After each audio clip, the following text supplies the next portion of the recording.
Hello, everybody, and welcome to Friends of the Force, a Star Wars podcast. I'm your host, Brad.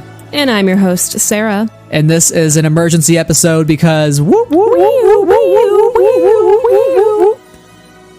3 of the High Republic has been announced. Oh yeah. Boy. Oh no. Oh no. Yeah, this is not good. This is not looking good, folks. Wave 3 is finally announced. If you tuned into today's San Diego Comic-Con at Home panel, which obviously San Diego Comic-Con is not in person this year, so they're doing all of the panels virtually, and Lucasfilm Publishing did show up, similar to what they've done in prior years, and we got a whole bunch of announcements of new books, and when Wave 3 is going to be launching, and how Wave 3 is closing out Phase 1, so there's a lot of news to go through. Sarah, how are you feeling right now? I'm a little overwhelmed, to be honest. Overwhelmed and mostly scared. Yeah. Scared is my big feeling, but that is the common feeling. Yeah, but it's an enjoyable feeling. Is it? Yes. Okay. I think of the Harry Potter line from Ron Weasley when he's like, so you're going to suffer, but you're going to be happy about it. Happy about it? Yeah. You know? That's 100% what the High Republic is for me. Yeah. Well, we wanted to gather here today for this emergency pod to just discuss our initial reactions. It's not going to be a long episode, but we really just have a lot of things that are kind of flying through our head at the moment. A lot of thoughts, very high speeds. And yeah, I don't really know where to start. We should probably warn you up front that we may be talking about spoilers from The Rising Storm and Race to Crash Point Tower, because we are talking about the later wave. We won't be talking about Out of the Shadows because it hasn't come out yet. So just a preface in case you haven't finished either of those books and want to be a little bit hesitant. We will definitely be mentioning the end of The Rising Storm, though, because yeah, I feel like we have to, given what we're thinking Wave 3 is going to look like. Sarah, let's start with the tagline for Wave 3. So we know Wave 3 is launching in January 2022. It is closing out Phase 1. And the tagline is, the light of the Jedi goes dark. Oh, no. Yike-a-doodles. Ooh, okay. It still gives me chills. I got chills the first time I saw it, and now I'm continuing to get chills. It's not great. It feels bad. It feels bad, actually. What do you think this means? What's running through your head? Starlight Beacon, you beautiful thing. You complicated floating thing in space. Goodbye, baby. It was nice knowing you. R.I.P. to lots of little Padawans and diplomats maybe Avar Chris. No. And also telecommunications beacons and hyperspace stuff. I don't know. Everybody's a goner. Like, a captain does go down with their ship, as they say. No. And she is the captain or the marshal of Starlight Beacon. I can't handle this possibility, but the fact that Claudia Gray is writing the adult novel called The Fallen Star, we know, knowing Claudia Gray and her ability to write a tragic romance, which is strong if you've read any of her other books, and the way that she writes, and also like characters just like Sienna and Thane. That very last line in Leia, Princess of Alderaan, I will never forget it. It ruined me. And so much of her other stuff, like she can do the comedy, but she can also do the tragedy so well. And I'm scared. Yeah. Well, let's recap the releases that are coming out. So as you mentioned, Claudia is writing The Fallen Star from Del Rey. It's the next adult novel. Then there is Mission to Disaster by Justina Ireland, which is a middle grade novel. Midnight Horizon by Daniel José Older. So he's writing a YA book. And Eye of the Storm, which is by Charles Soule, which is going to be a 60 plus page comic about where Marchion Ro came from. Wow. That's a lot. That's a lot to deal with. It's a lot. These titles aren't very comforting. No, I'll say that. No, they're very ominous. And I'm really big scared. I'm big scared. Yeah. Yeah. So let's talk about Claudia's book to start, since we were already discussing it a little bit. So the Fallen Star, I have to imagine, is referencing, like you said, the Starlight Beacon. It could be referencing something else or somebody else, but yeah, it's probably referencing more than one thing. And I feel like the Starlight Beacon has to be included. Like, it won't just be a planet, if you're asking me. Well, originally I thought maybe the Fallen Star is Stellan Gios, because we know he's sort of the quote unquote Hollywood star of the Jedi, right? He's the face of the Jedi. He's always in all of the the videos, especially in the aftermath of Valo holding Chancellor Lina Soh as she's injured. And I was like, maybe he's the Fallen Star. But I feel like it could mean a lot of things. Ben, when we think of the catchphrase, the light of the Jedi goes dark, the light of the Jedi is the Starlight Beacon. Because when you go back to Light of the Jedi on page 372, it says, in the space outside the station, anyone who looked would see a surging glow rush out from the beautiful open space at its heart, pushing back the darkness, the light of the Jedi. Oh, no. And it says later on, the Starlight Beacon, the first of many. I think it's probably the first of the last, because this thing is not going to last much longer, that's for sure. And I really don't expect Claudia Gray to hold back whatsoever in any way. She is going to hit us with the biggest emotional hammer possible, and I'm just not ready for it. They saved her in Wave 2. Like, everything shook out, so she wasn't writing something for Wave 2, which means she's really going to kick our butts in Wave 3, because she's probably been writing this book for a longer period of time because she didn't have to write anything for Wave 2. Yeah. Which scares me doubly. Like, and we kind of predicted this because we weren't sure what she was going to write, although adult novel was sort of on our radar, and we determined that there's a pattern with her where she every single release alternates between YA and adult, and like this rotation it was going to be adult. So I'd imagine after this she's gonna write another YA book after this one. So I was just so happy to see her be the last one. I was like, oh god, like they're saving Claudia for last. That's exciting. What's it gonna be? And I was like, oh my god, Fallen Star. They know she's a fan favorite, and the way that she writes these characters with the level of depth and care, they know that she's she would be the one to knock this out of the park. Not saying that and none of the other authors are also like this amazing, because they are, but they all have different strengths as well. And so it's clear that in this third wave here, we are seeing these authors show some of their strengths. So Justina Ireland going back to middle grade, A Test of Courage is really great, as is Out of the Shadows. We're not going to talk about it, but Out of the Shadows is really good too, but she kind of thrives in the books for young readers space. We know that Charles Soule like thrives in comics and world building kind of spaces. And so him doing this backstory for Marcian Rowe and Eye of the Storm, like we know that's a good place for him. And then with Daniel José Older and this YA novel, this is maybe the one that's a little different or a little unexpected. But like Race to Crash Point Tower is a whole heck of a lot of fun, as is the adventure comics. So him staying in a realm where he's writing for young people makes a lot of sense. And also, we know that he has the ability to bring the humor and the adventure. So hopefully the YA novel won't be dark the whole time. Yeah. We're going to need some of that levity in that one. Yeah, he's definitely going to bring that. And we know he's also doing Trail of Shadows, which is a new Marvel comic, and it's sort of this Star Wars noir that's set in the age of the High Republic, and following the shocking events of the Republic Fair, the Jedi call upon one of their own, Emmerich Kaftor, to investigate a strange mystery with ties to the Jedi Order. At the same time, Chancellor Lina Soh calls upon Cyan Holt, a high-end, in-demand private detective, to look into the same mystery. So we're getting a Star Wars whodunit. And then I will wonder if any of those characters will appear in Midnight Horizon, right? Maybe Midnight Horizon is a full-blown whodunit novel. Oh, that'd be so cool.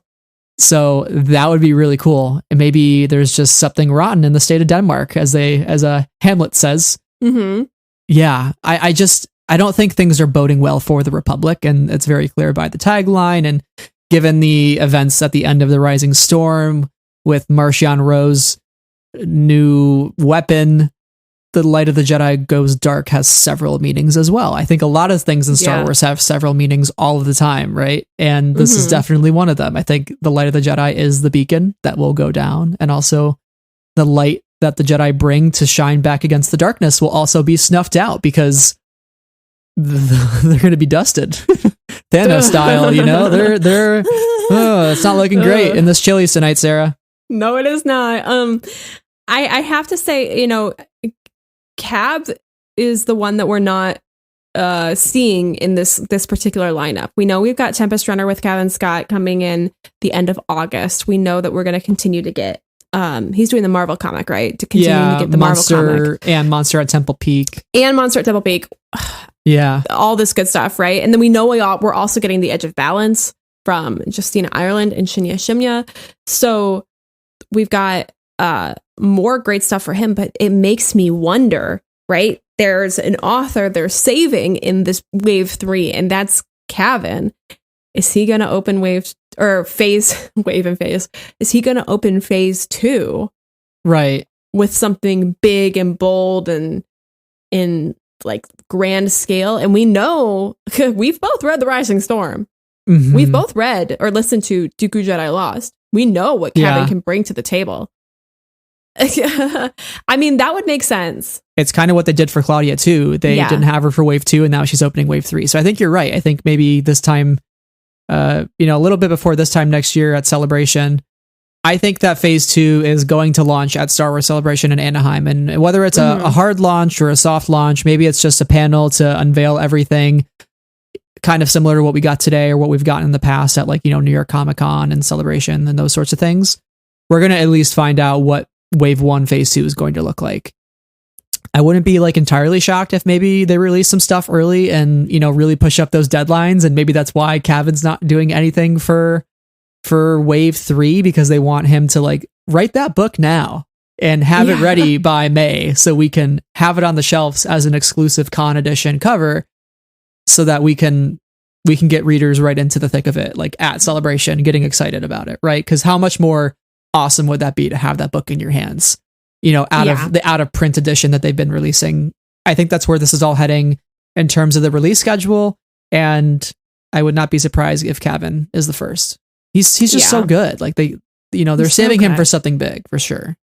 He really knows how to do the horror and the scale, and he really knows how to instill some fear in some folks. Oh yeah. Specifically us.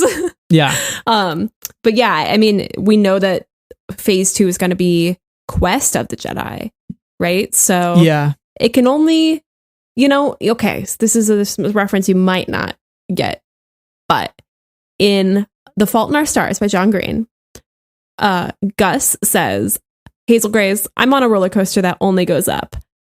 And you know what? The High Republic is the opposite of that. We're on a roller coaster that only goes down. only down. And I'm on board. Yeah, I'm not getting off. I'm on board. I mean, I own 2 copies, 2 different editions of 2 books already, and I have never in my life done that before. So they know they've got me good. They gotcha. So they've got me real good. So darn them. They know exactly what to do to get to me now. Darn you, Michael Siglain. How dare you? Oh, how dare you? We love you, Michael. Yes, truly. Such good stuff. Can we also talk about the title, Midnight Horizon? It gives me There Is No Horizon vibes. It gives me Event Horizon, like a black hole, the point of no return. Okay. It gives me Martian vibes, or space station where everything is going wrong vibes. Mm-hmm. And I mean that in a very pure science fiction sense. The lone person on the space station is maintaining the space station, and then, oh no, a rock hits and knocks a satellite dish off, and now that person is losing oxygen and is going to die, and I'm hyperventilating in the movie theater because it's very scary for me. It's Gravity, the movie. I was just about to say, is this Gravity? You're describing Gravity. I'm describing Gravity. I know I'm describing Gravity. I did have a panic attack in the movie theater actually watching that. That movie, I never saw it, but you know. It really messed with me, but it's okay. Don't worry about it. But yeah, no, it gives me that kind of vibes, and I'm grateful it's not in a movie theater for me to go see and have a panic attack over. With a book, I can just close it. Right. if it's doing that to me. Well, the first two YA novels have been pretty tense because we got the Amaxine Station in the first one, and in Out of the Shadows, there is a lot of tension happening amongst all these different story threads that are leading to one single point. And even Justina in the panel today described it as an onion that you keep peeling back, and there's like another layer underneath every single time. And as the perfect summary of that book, but I feel like the YA is going to continue that trend of just being this really layered thing that continues to go deeper and deeper and deeper. And there is like some giant conspiracy happening. And then like whoever we're following, whoever the central characters are going to be at the heart of it, trying to figure out what the heck's going on. And that's why I think it could maybe be a whodunit book. Like, you know, especially if Daniel is writing that comic, it could be something where they're trying, you know, maybe a race against time, like you said, trying to figure out what's happening before, you know, maybe Midnight Horizon coincides with the Fallen Star and the timer is Starlight Beacon's about to go down. And we got until, you know, we got until midnight to save it, you know, not saying that's exactly what it is, but 4 minutes to save the world, you know, so who knows, but let's talk about Mission to Disaster as well. I mean, all of these titles seem to kind of relate to the same thing. And I do think it will be the Starlight Beacon's destruction. Mission to Disaster. What do you make of that title? It gives me the same vibes that like the first 30 pages of Into the Dark give me, which is the here we're going. Look, we've got a good mission. Uh-oh. We almost ran into something in hyperspace. Yikes. It gives me those same vibes. It's like, look at us on our mission. And then it's like something happens and it's like, oh shit. But the good thing about, I think that this title though, is that it still maintains some levity. You know, like Race to Crash Point Tower has a certain adventure in it. A Test of Courage has a certain adventure in it. Mission to Disaster also has that sense of adventure and that sense of levity within that, though. Like, it doesn't feel as dark as Into the Dark, you know? So, but I feel like it's going to be one of those things where they're just going along their merry way and it's not going so good for them suddenly. Right. Yeah.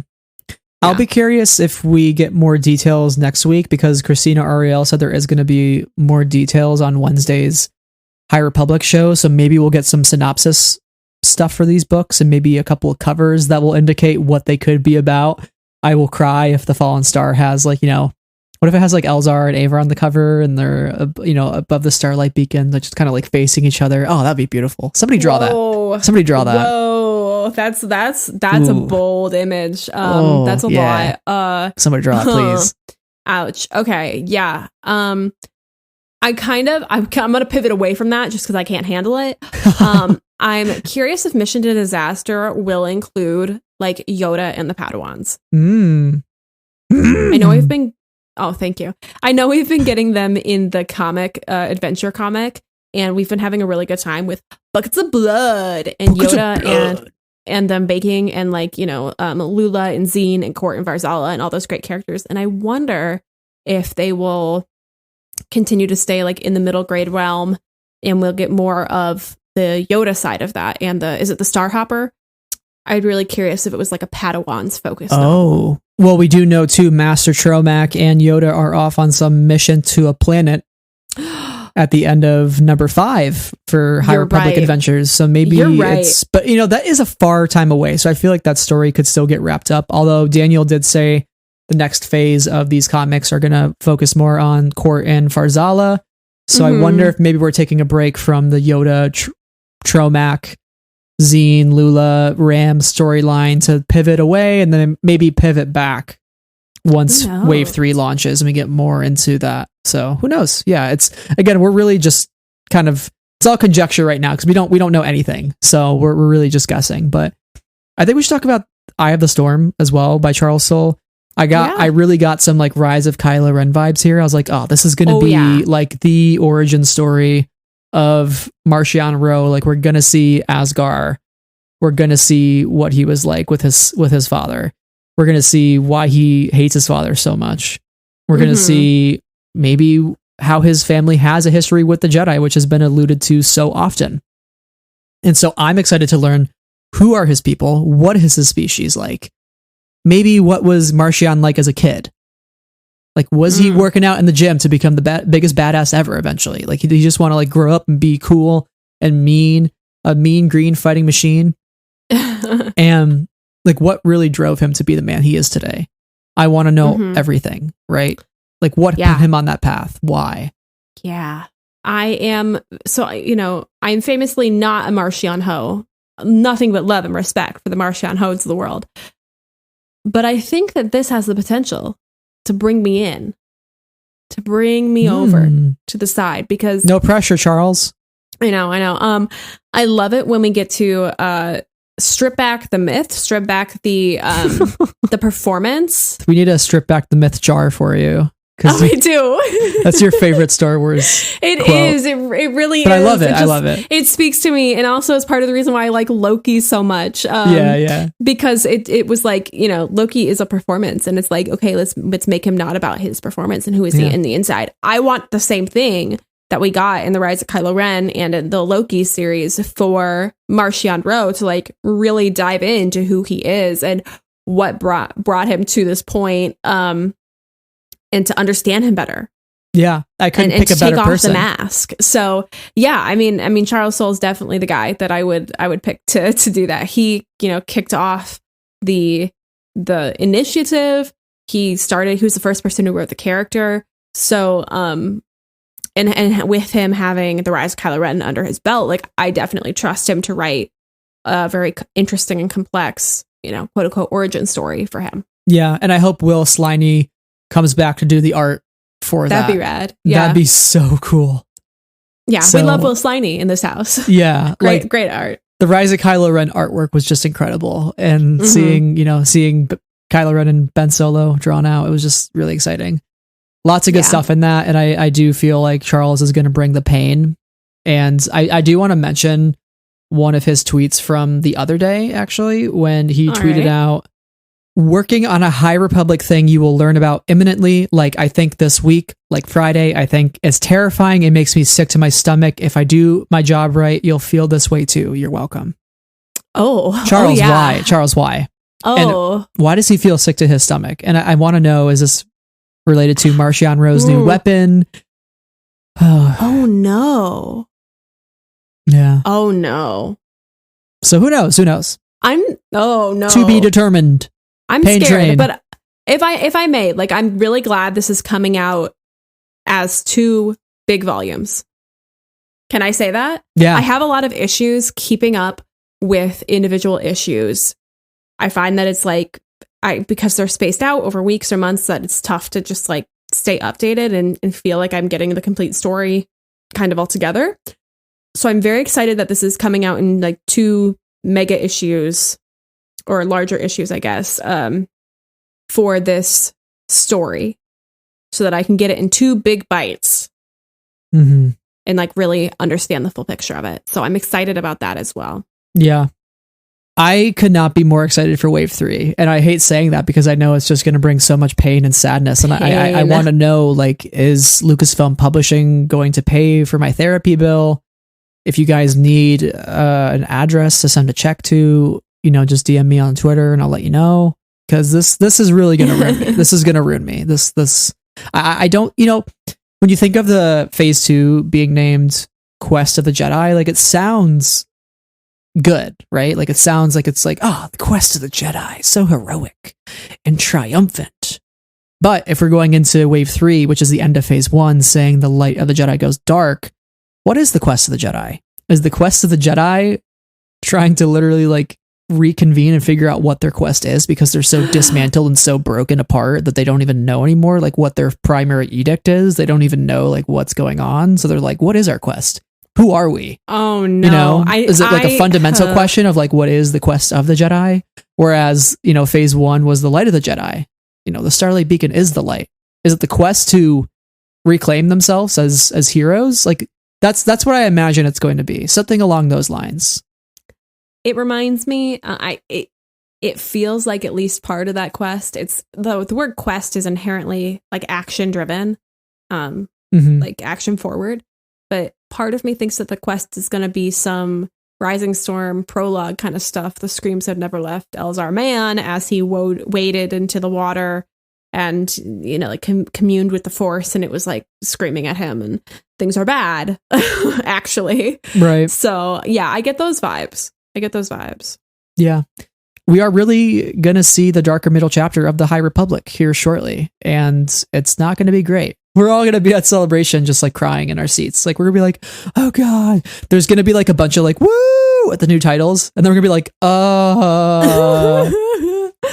right to Denny's we go to eat our feelings. Yeah, so I guess a way to close out here, unless you have any other thoughts, is that we will be organizing a group therapy session for High Republic stands, where we will be just talking it out at Celebration and discussing the ways in which the High Republic has hurt us and how we can work together to get through this, because we will get through this tough time. Oh boy, Sarah, I am not ready. But I'm not either. I'm so happy we finally got Wave 3 news. I'm just happy to know the titles, and I'm sure we'll learn more next week on the High Republic show. So stay tuned for that. And I'm very excited. Dun, dun. Yeah. Glad we got to talk this out, though, because we just had to get it out there for everybody to hear because the emotions were just bottling up and they were about to explode. Stuck in a glass case of emotion. For real. Well, if you're listening to this, speaking of the High Republic, on Monday, August 2nd, we are releasing our spoiler discussion on Out of the Shadows. So get ready for that. If you haven't already checked out our discussions on Rising Storm and Race to Crash Point Tower, those are already up on our podcast feed.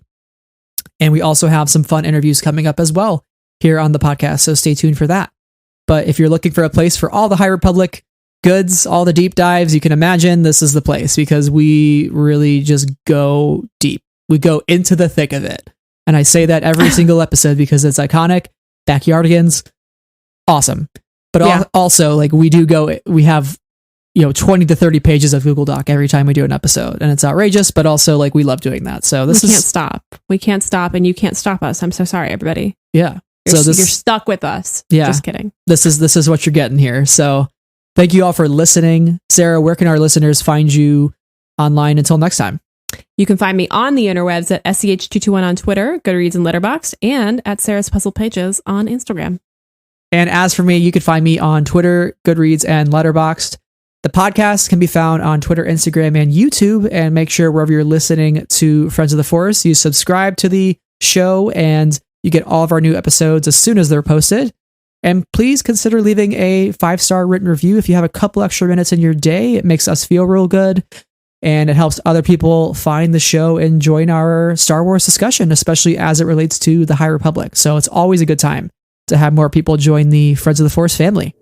We also have a Patreon where tiers start at just $1, and we have some special episodes for On the Comics and Star Wars novelizations, and we have a little Discord channel, so join us if you would like. And big thanks to our current patrons, Adam, Amy, Anna, Brian, squared, Cheryl, Deborah, Donnie, Elegy, Jesse, Jen, Knights of Ren, Huang, Levi, Lindsay, Lucy, Marie Claire, Neil, Rachel, Sarah, Saber Bouquet, Sky Talkers, Travis, and T. Thank you.